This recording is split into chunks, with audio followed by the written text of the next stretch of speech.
Қалай, хайуандар қалай болып қапты? Ең қымбат бұқам осы 220-ға таяуда алынған. Жалғыз ұрғашы қалған ғой. Мына жындың ана бұзау емеді ғой. Сүт ішіп кете ме сонда бұдан? Мынаның кәдімгідей ана бұзаушы. Мен жаңалық айтайын.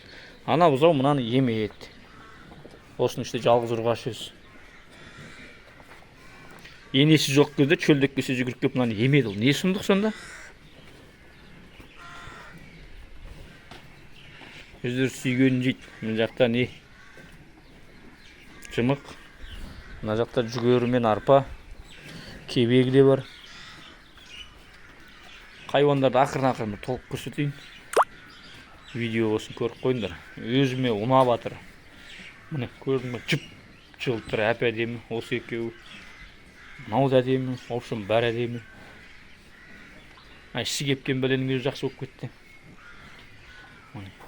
Нөреу Галштин чатыс. Галштин чатыстар жым-жіңішке болады бой өзін. Әулиекөл. Өзіміздің әлеттәулер. Әулиекөл, әлеттәу. Әулиекөл, әлеттәу дегендер. Ақбас әне, ақбас. Герафорд. Казахский таргыл. Тағы не айтам? Өзі 15 кені қалды, қарауған қайлы, қышамды.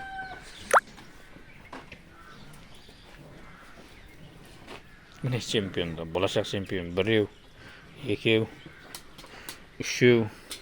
Болашағын үміт күтті. Төртеу, бесеу, алтау, жетеу.